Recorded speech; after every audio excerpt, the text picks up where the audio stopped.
Bien, continuamos. Esto es México Vive. Hablemos ahora acerca de la hipersexualización infantil. Una de las inquietudes, las dudas más comunes entre padres y madres es decir, ¿cuándo le empiezo a hablar de sexualidad a mis hijos? La respuesta es desde que nacen, porque siempre nacemos todos con cuestiones físicas, emocionales y después, obviamente, entender lo que significa la sexualidad. Pero una cosa es sexualidad, otra cosa es género. Y de ahí deriva todo lo que tenemos que aprender como seres humanos para crecer sanamente y disfrutar sanamente de la sexualidad. Cosa que se ha complicado. Ahorita vamos a platicar al respecto. Juan Carlos Gutiérrez con nosotros esta mañana. Juan Carlos, empresario de educación y del deporte. Juan Carlos, ¿cómo estás? Muy bien, gracias. ¿Y tú? Bien, afortunadamente, qué buen tema elegiste. Sí, bueno, de hecho fuiste tú el que lo sacó a la mesa hace algunos episodios, porque es un tema de bastante importancia para los padres de familia, ¿no? Vemos que la hipersexualización está llegando por todos lados a nuestros hijos y el gran problema es que si la hipersexualización llega a la vida de nuestros hijos, le abre la puerta a tres grandes peligros. Primero, al abuso sexual. Segundo, a las relaciones tóxicas. Y tercero, a la destrucción de la autoestima. Estos tres monstruos por sí mismos son muy peligrosos para nuestros hijos, pero cuando los juntas le pueden acabar la vida a quien sea. Si nos damos cuenta, las historias más trágicas que escuchamos siempre tienen estos cuatro elementos en común. Entonces, como papás, tenemos que poner alerta roja para proteger a nuestros hijos y ser este blindaje ante la hipersexualización. Un punto importante, decir que hipersexualización es llevar la sexualización a un nivel enorme, grande y obviamente desbordante, ¿no? Entonces no es buena idea. Ahora, lo interesante también es ahora con las redes sociales y con el internet, está por todos lados, ¿no? Sí, estamos viendo que le estamos enseñando a nuestras jóvenes que su valor está relacionado al ser sexualmente atractivas para los hombres. Y le estamos enseñando a los hombres que su masculinidad, su valor como hombres, depende de las mujeres que tengan a su lado.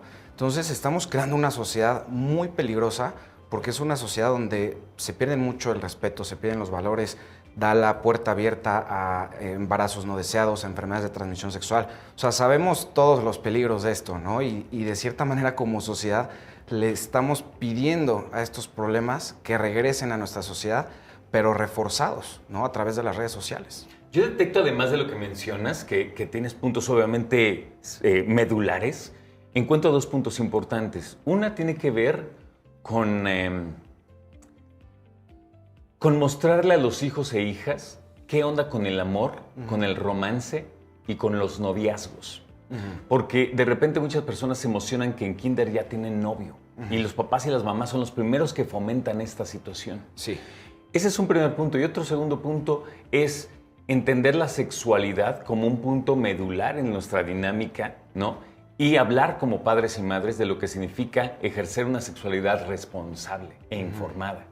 Sí, mira, el primer punto, que es lo que le vamos mostrando a los niños, tiene que ser algo, cuando hablamos de sexualidad con ellos, tiene que ser algo simplemente informativo, ¿no? El amor al que ellos tienen que tener acceso es al amor de papá y mamá, que ellos vean cómo papá y mamá se aman, cómo tienen una relación sana, pero todo lo demás que compete a la sexualidad, ellos no deben de tener acceso.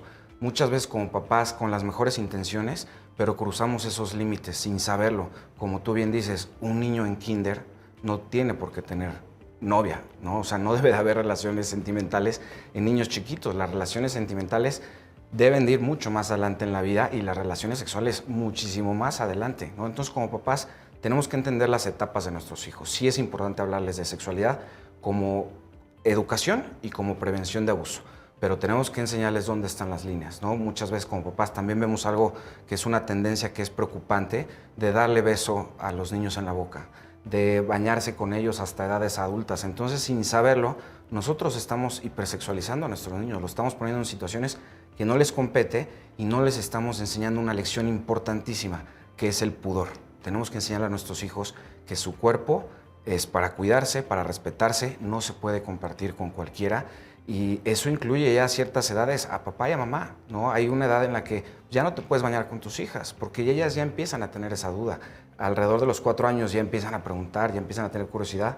Entonces a esa edad tenemos que empezar ya a cuidar mucho los límites de lo que ven nuestros hijos, lo que escuchan, incluso de sus propios papás. Al principio mencionaste 3 puntos importantes. Me gustaría regresar un poquito a ellos porque me parece que hay que resaltarlos.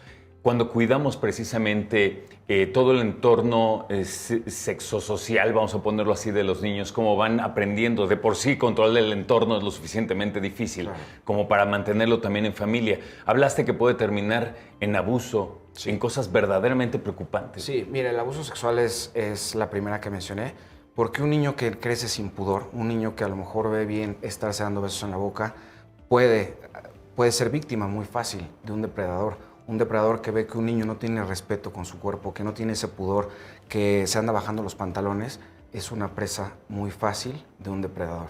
Porque al niño, al no entender que su cuerpo es solo para él y que tiene que cuidarlo, le abre la puerta a que alguien quiera tomar ventaja de esa situación, ¿no?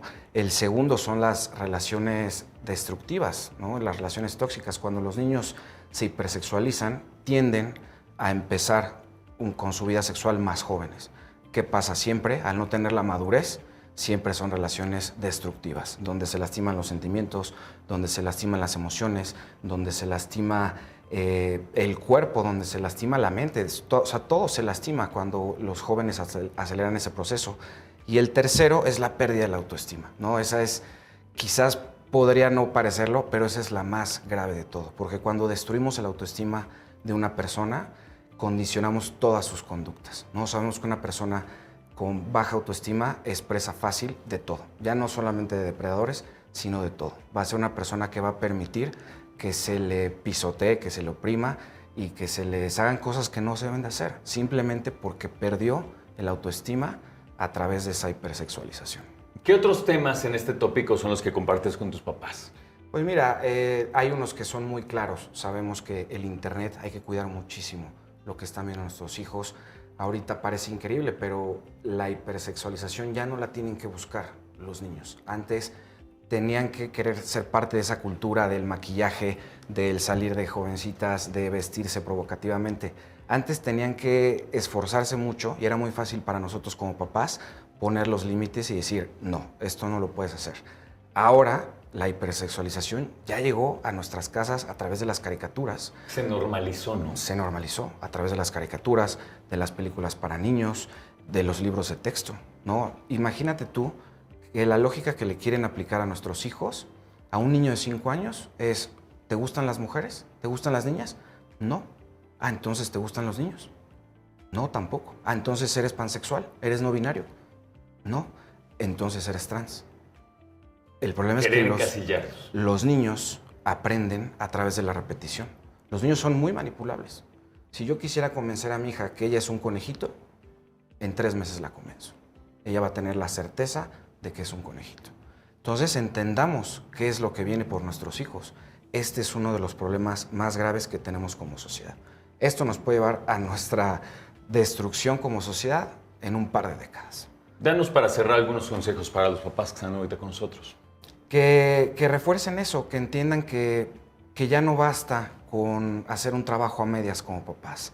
Ya el ser papá se convirtió en ser un guardián, un centinela de absolutamente todo lo que ven y lo que escuchan nuestros hijos, ¿no? Si antes teníamos que ser papás presentes, amorosos y proactivos, bueno, ahora lo tenemos que ser 25 horas al día, porque nosotros somos ese blindaje, ese último blindaje que le impide a estas personas tan perversas llegar a nuestros hijos y adoctrinarlos con cosas que simplemente por su edad, dejemos de un lado las ideologías, por su edad no les corresponden. Entiendo. Juan Carlos Gutiérrez, gracias. Gracias a ti. Buen fin de semana. Igualmente.